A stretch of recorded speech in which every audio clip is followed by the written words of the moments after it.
latest COVID-19 update. I'm delighted to be joined by Secretary Nate Smith, Secretary of Health, and then over to my left is Keisa Smith, who's the Deputy Director of the Department of Human Services, who will give us a report a little bit later. And A.J. Gary is here, my Director of ADAM, who's working hard on procurement supplies. Yesterday, we reported here that there were 473 cases of COVID-19 here in Arkansas, with 62 hospitalized. That number has gone up 50, and today it is at 523 cases of coronavirus, with 64 hospitalized. There's been one new death, and the total of deaths associated with this is now 8. We have 3 new counties that have been added as well: Columbia, Newton, and Perry County. And Dr. Smith will comment in more detail shortly. Yesterday, I was asked a question about the New York Times story that we were on the bottom tier of states in terms of per capita testing. I actually had a chance to go look at that, and there were some numbers that were out of date. The story showed that 1,839 tests were done in Arkansas, and we have 5,794 tests that have been done in Arkansas. And so just wanted to make sure that was clear that our testing has accelerated in recent weeks.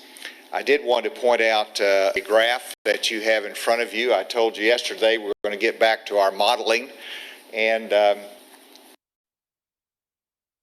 as you can see from this, that here on the blue line, which shows that toward the end of April, that goes to April 10th, at 3,500 cases here in Arkansas of COVID-19. And so I wanted to track where we are on the red line in reality. And so as you can see from here, that we have actually lowered that trend line so that we are under it. The blue line, where we were projected to be at 500 earlier than that, we are now at 500, but we're projected to be up close to 1,000. And so this is good news for us when you see, and the public needs to understand, that the red line means that we're having success in our social distancing.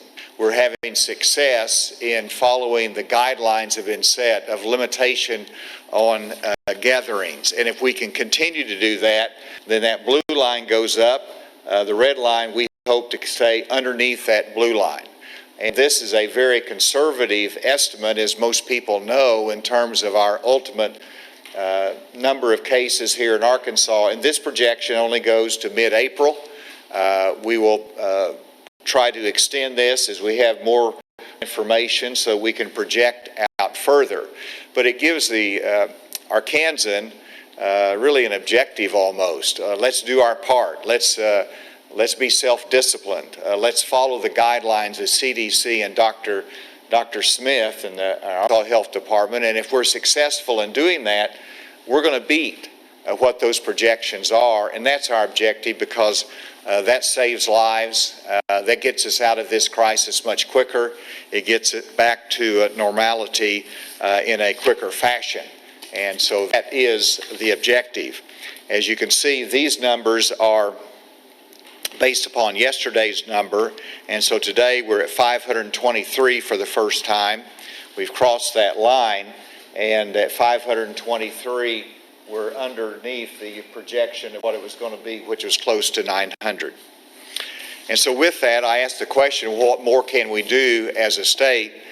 And the immediate answer is be self-disciplined, to make sure that we follow the guidelines, that we limit our gatherings, that we have our social distancing. But then there's also something that I'm concerned about, and others have expressed it to me, and that is out-of-state visitors that are coming to Arkansas as a place that they can come, a place that they can enjoy our wonderful outdoors, They can, as we always have asked them to come here and enjoy our national parks and our state parks, but it has become a problem. I've received reports that there's a congregation of larger numbers of people along the Buffalo state parks that are the most popular, and while you can practice social distancing there, it's not being followed sufficiently, and also the number of out-of-state travelers is creating the issue because some of them are coming from hot spots that we want to be able to limit and restrict. And so as a result, I've directed my administration to look at ways to curtail the recreational traveler from out of state into Arkansas. It may involve some closing of our most frequently visited state parks. Again, this is not an Arkansas citizen who we want to be able to enjoy and practice social distancing. This is a comment about our out-of-state traveler from areas that are considered hot spots that might be coming to Arkansas, and we want to be able to limit that out-of-state traveler. With that, let me invite Dr. Nate Smith to come and to elaborate on some of these points and to give some additional details. Thank you, Governor. I'd like to first go over some of the numbers just to make sure we have all the details on that. As the Governor has stated, we do have 523 cases now, up 50 from yesterday. And we have the 3 new counties, Columbia, Newton, and Perry. So we have a total of 51 counties now. Of our 523 cases, 17 of those are children, less than the age of 18. 158 are older adults, 65 years and older. And then the 348 are aged 18 to 64. We do have a number who have comorbid conditions. Diabetes, 44, that's up 7 from yesterday. Heart disease, 39, up 3 from yesterday. Chronic lung disease, 23, up 1 from yesterday. Chronic kidney disease, 12, up 2 from yesterday. And 16 have immunocompromising conditions, and that's up 4 from yesterday. We have 79 of our 523 who are healthcare workers. That's up 6 from yesterday. Currently, we have 64 hospitalized. That's up 2 from yesterday. We still have 47 in nursing homes. That's unchanged. We have 23 who are currently on a ventilator, and that's up 2 from yesterday. As the Governor's mentioned, we have 1 new death, and that's in an individual who's age 65 or older. We have 35 who have recovered, and that's up 6 from yesterday. There's a couple of issues that I wanted to briefly comment on. The first is our lab testing capability. We are working on that. It's very challenging because there's national shortages of reagents. We have had to go to a manual extraction process in our lab, which limits us somewhat.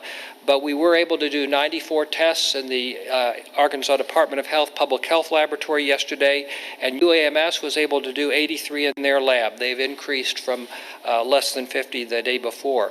And going forward, we are going to be doing testing in our lab 24/7. We have the personnel trained to do that, and as long as we have reagents and supplies, we'll be able to increase and optimize our testing capability. The Governor's already mentioned that article and that they were using some older numbers, and we're in a different situation now.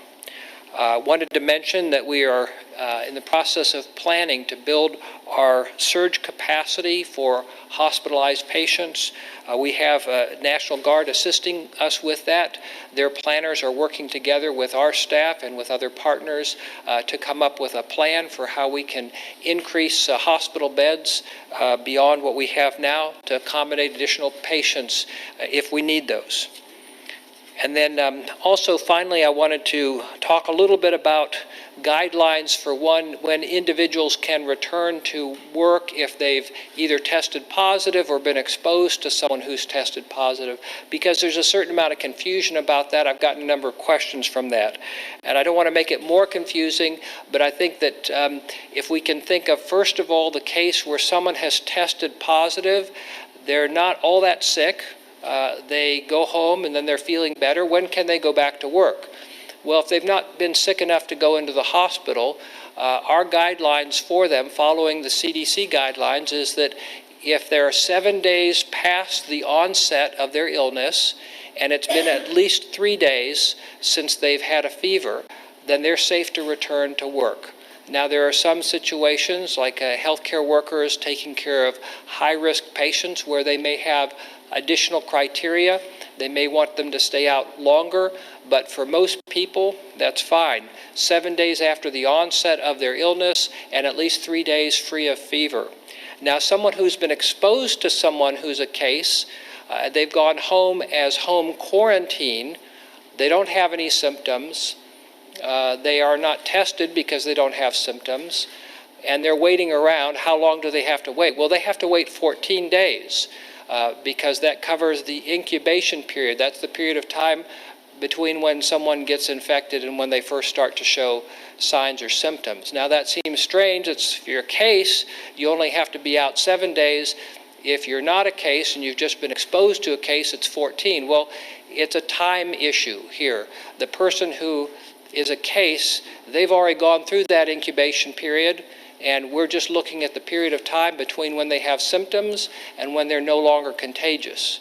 For the person who's been exposed to someone who's a case, we got to wait the whole incubation period.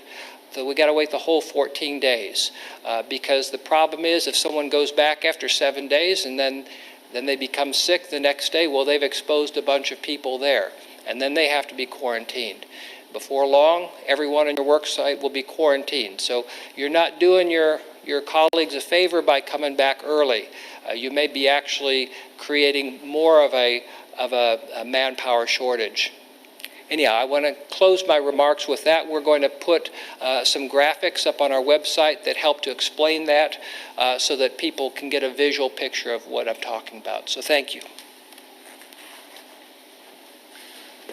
Thank you, Dr. Smith. And in adding to his comments, I have signed the letter requesting Arkansas be declared a major disaster state as a result of COVID-19. We expect a very quick response from the federal government on that disaster request that I have submitted. In addition, as Dr. Smith indicated, we have National Guard that is assisting in the planning, and I have authorized 40 additional National Guard, Air, and Army personnel to assist in that effort. On the economic side of this crisis, as I've mentioned, we've had over 30,000 to-date unemployment claims. That's a little bit of an estimate. Our numbers come in through last Friday was 27,250 that we had in last Friday, so I think it's fair to say that we have over 30,000 claims at the current time. We'll have the next numbers, I believe, this weekend on that. In terms of the funds that have been put forth through our economic development as bridge loan programs to help our small businesses, we've had 275 applications received for those loan programs.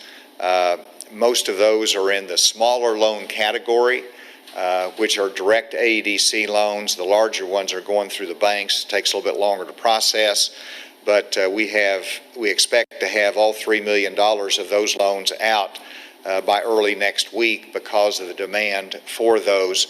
I want to express my appreciation for those at AEDC and the Department of Commerce working so diligently on those. I also wanted to note that I have signed an executive order today at the request of the Arkansas Bar Association, the realtors, and the title companies, which suspends notary action in person. It allows, they can now be done in terms of notaries and wills through audio and visual means. This is for limited use by attorneys, notaries, or title companies, and those supervised by them or by banks.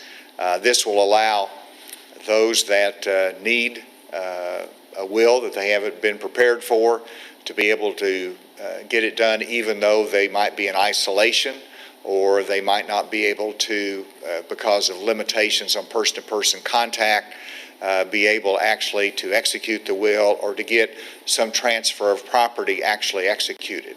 And so just one of those consequences of limitation of social interaction, this is another thing that has to be done and remedied during this time of emergency.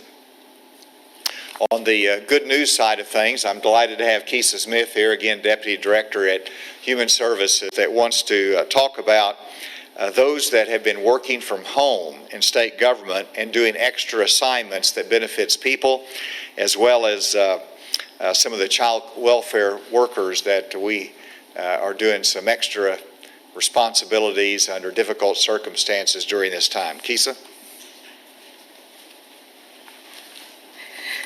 Thank you, Governor. Good afternoon, all. I want to first start off by saying thank you to the Governor for all of his support and for equally allowing us the opportunity to quickly highlight some things that our staff are doing.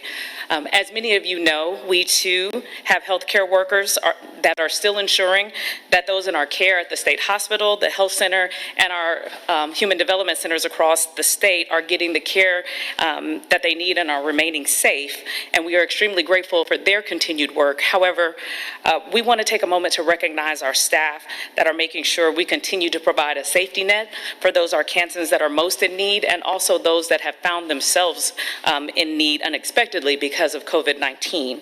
So in our Division of County Operations, staff continue to come to work, and some are equally working remotely, as the Governor noted.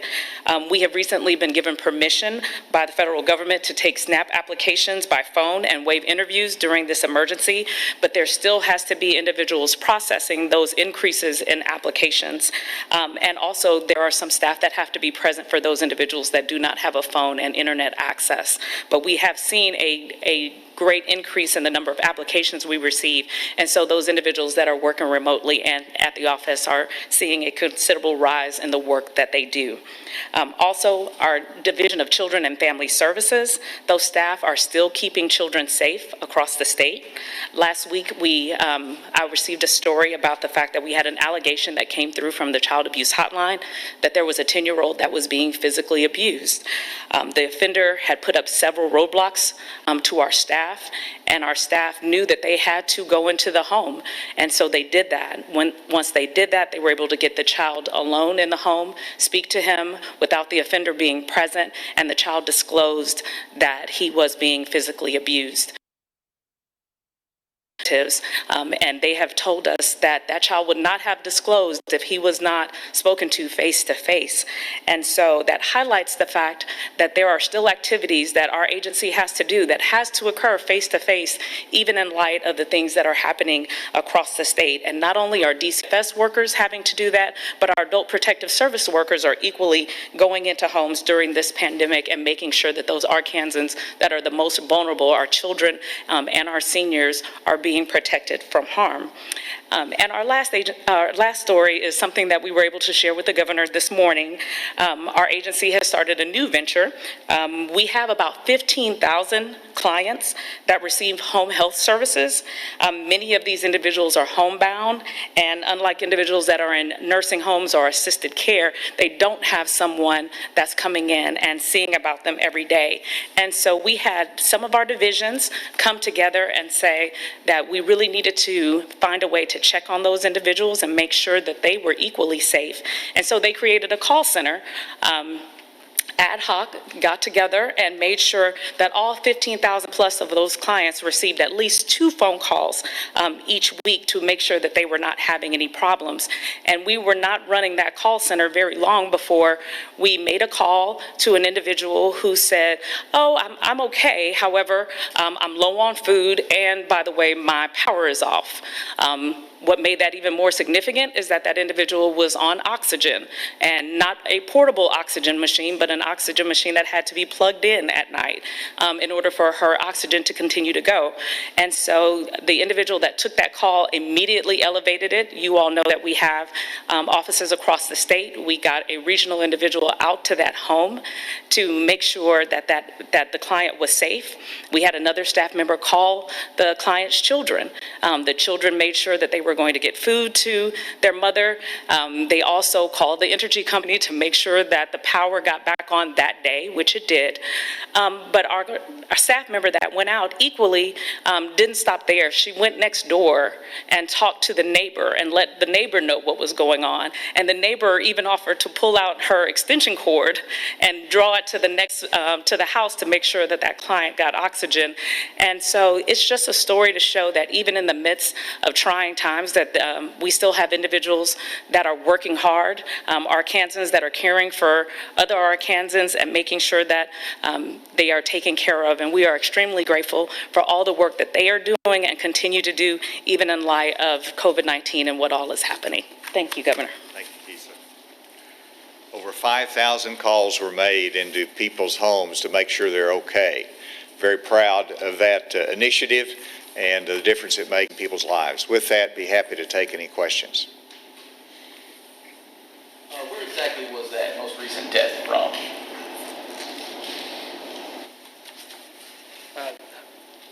The most recent death was also broadly in the central Arkansas region.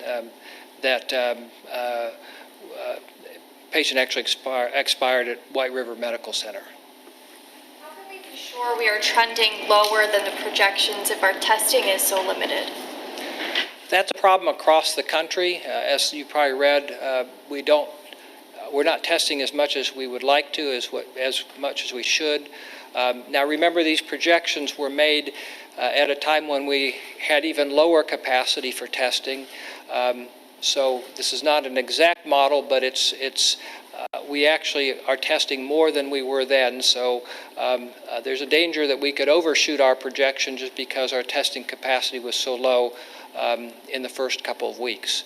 But we've expanded that. We're continuing to get more and more lab test results from commercial labs, and so we've brought that up quite a bit. How confident are you that we are below our projection?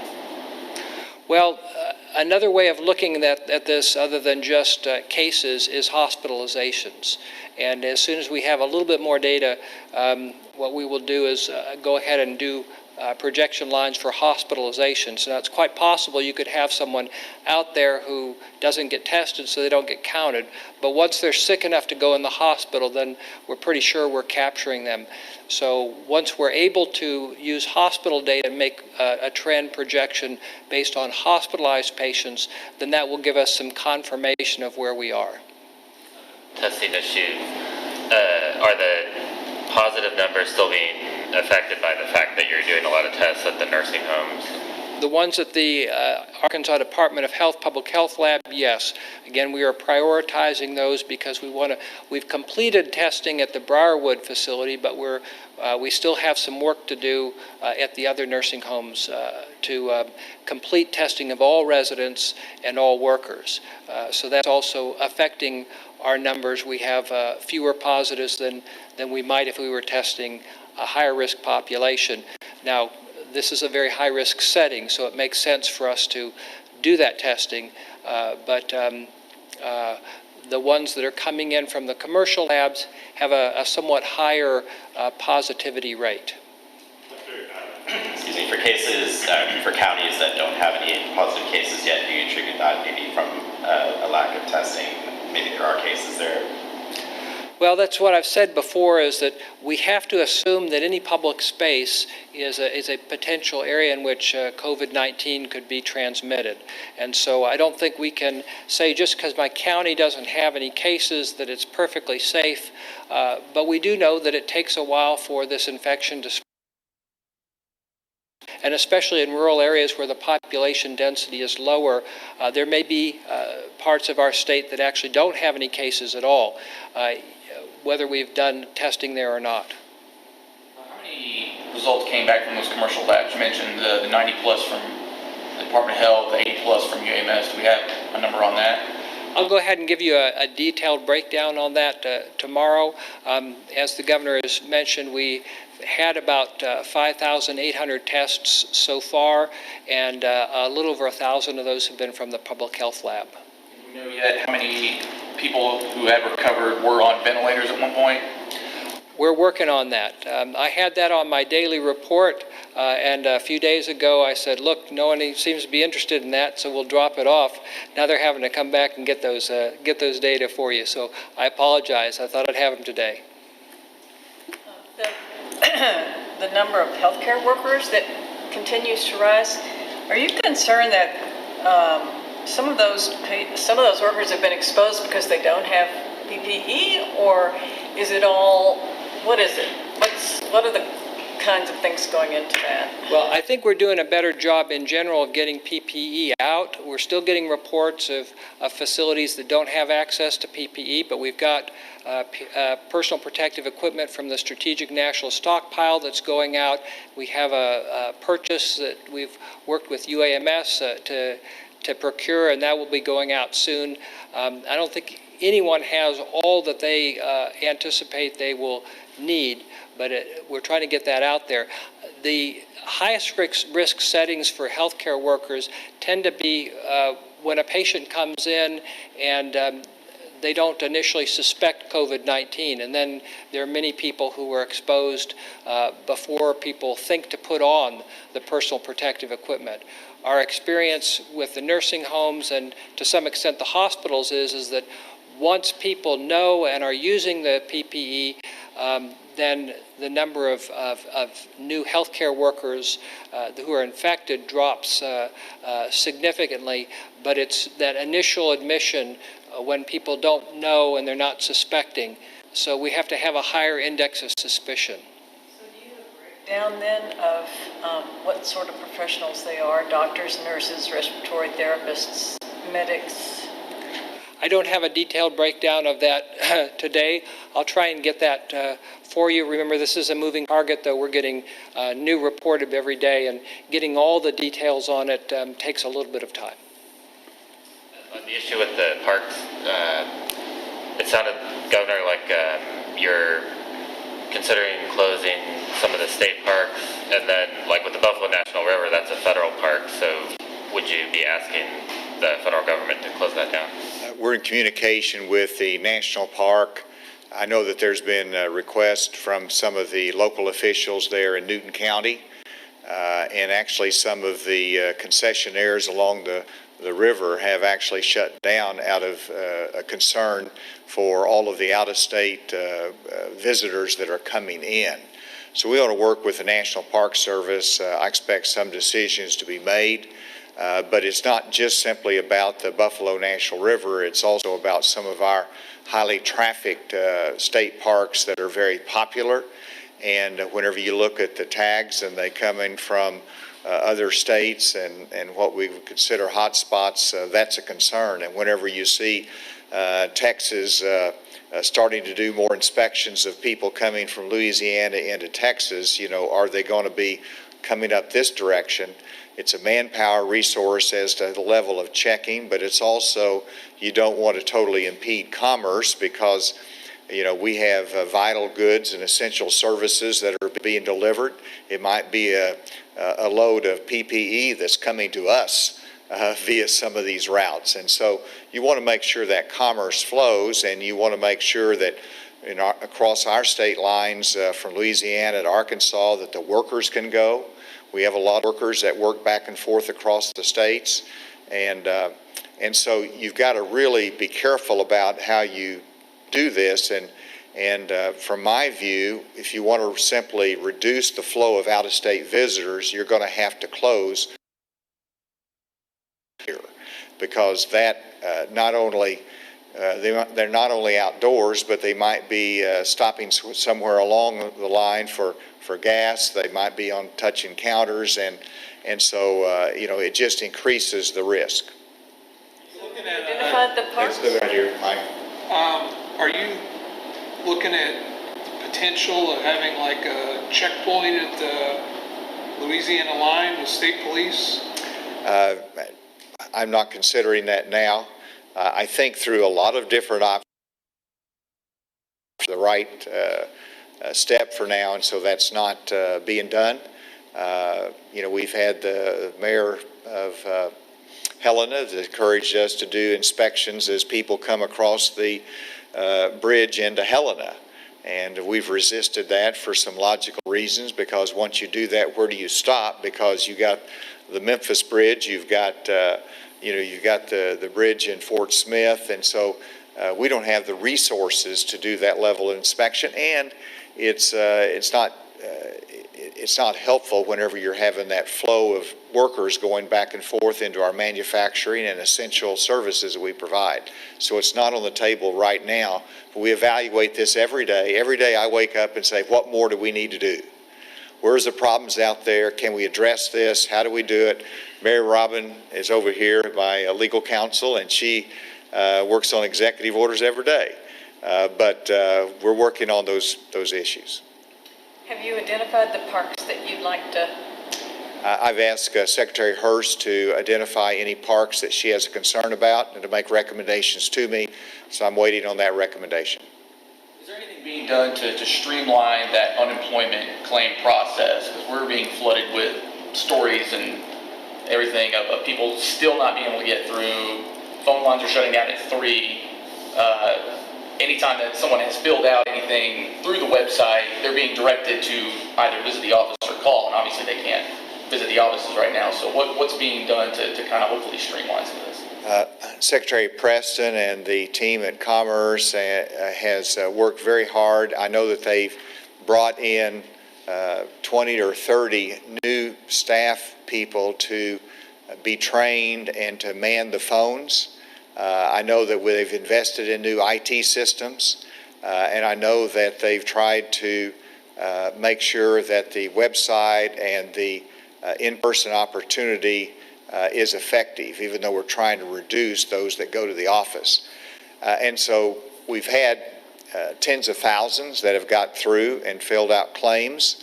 I know it's frustrating, but they're working on it every day. But it's a challenge, but we've had over 30,000 that have successfully filled out their unemployment claims. We'll try to continue to accelerate that. Any update on school closures? Are we any closer on making a decision? Well, first of all, we're working hard. I talked to Secretary Key yesterday and today about how's the online education going. And so that's where the focus is right now, is continuing education today. And we're working with AETN. We're making sure that we get those online courses to even those people who don't have the high-speed internet that they need. So that's the focus now. We'll make another decision probably next week on where we need to be. Obviously, with the President's direction and where we see this going nationally, it's a question as to whether we can do Insight classes after April 17th, but we're not going to make that decision until later. We want education, though, most importantly, to continue regardless. Is there anything being done more so at the rural level when it comes to broadband issues, things like that, to help them out? Well, that's why we're going to that platform of public television, because even though they might not have internet, they usually have access to the television and public television, and that is a good remedy, and it's a good partnership with us. What we found is that down in the Texarkana area, some are linked in to Texas public television, and so we're working through that to make sure they have access. But this is the broadest platform available, and it covers that gap that Secretary Key has recognized exists out there in some of our rural areas for internet. Have we gotten into any of the issues that the school system might deal with, whether it be holding back students potentially, even other things like such as the lottery scholarship, because grades are going to be a little different? Or where are we at on some of that stuff? I will wait for the right time, and I'm going to bring Secretary Key here that will address some of those questions more specifically. On the major disaster declaration, what's the purpose of that, and what would that allow Arkansas to do? Well, it's a little bit of a process you have to go through to document the losses, and so it is a very lengthy description of what we're facing here in Arkansas. Some of it is measured in terms of what National Guard resources are put into place, what it's costing the state, the extent of loss, the extent of cases that we have.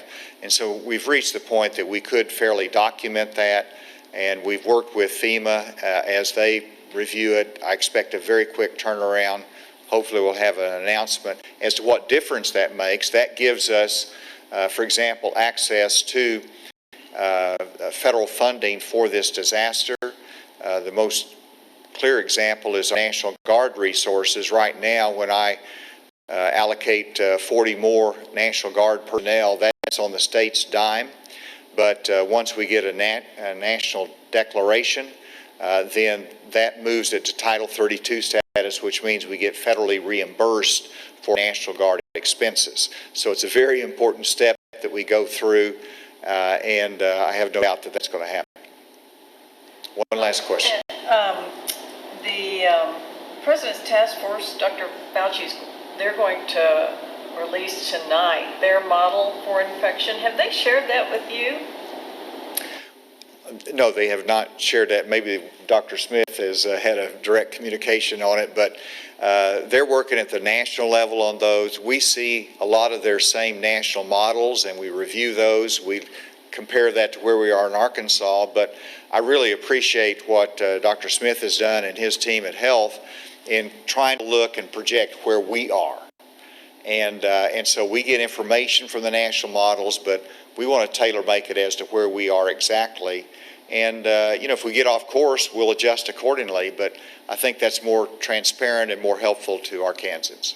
Is there anything being done for those hospital workers that are being furloughed? We're hearing from Baptist Health, the heart hospitals also, for just because, you know, obviously the elective surgeries and things like that are being put off. Is there anything to do to either redirect them or to sort of reimburse? Both appropriate concerns.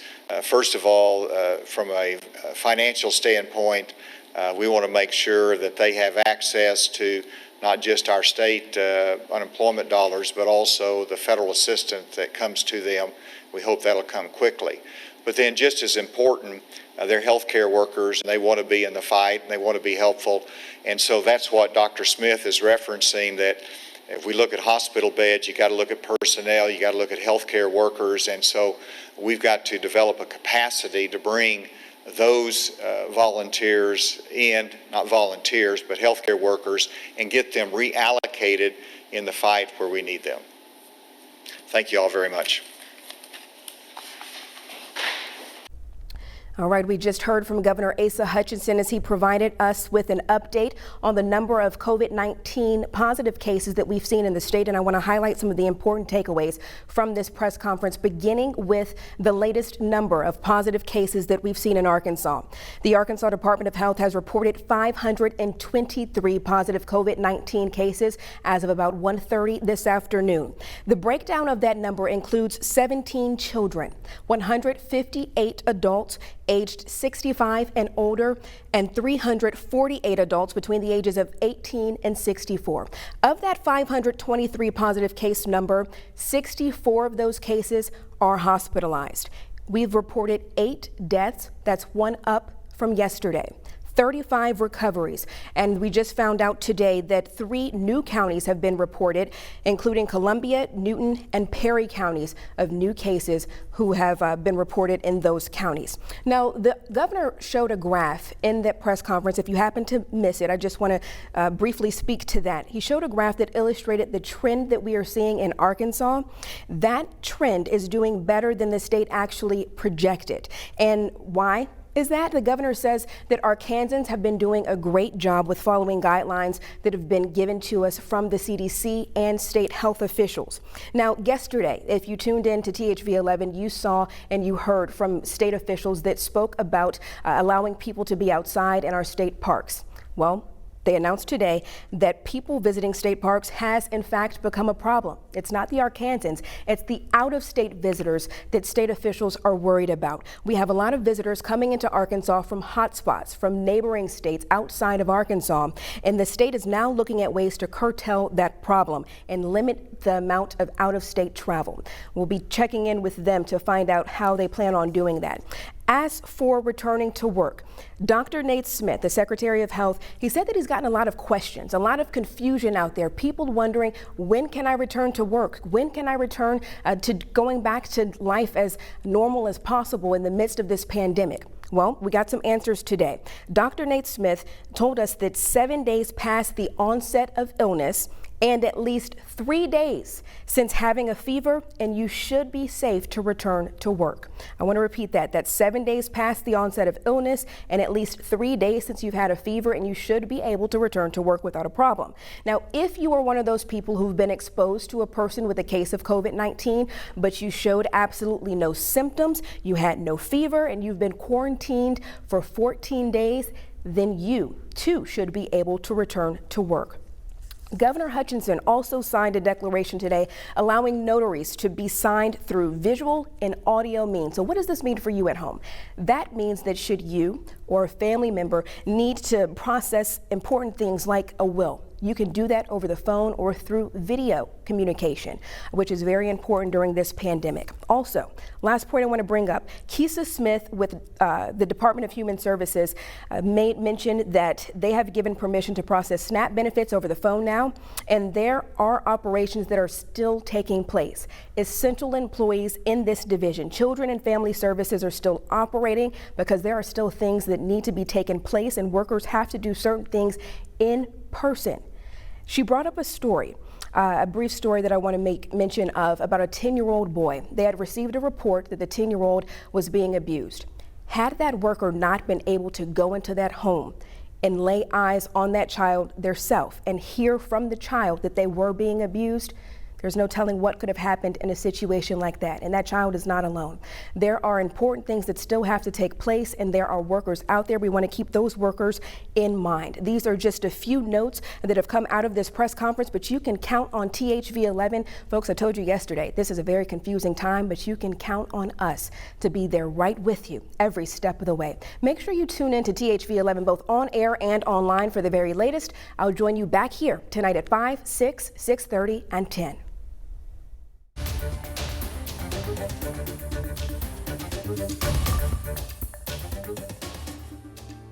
Thank you.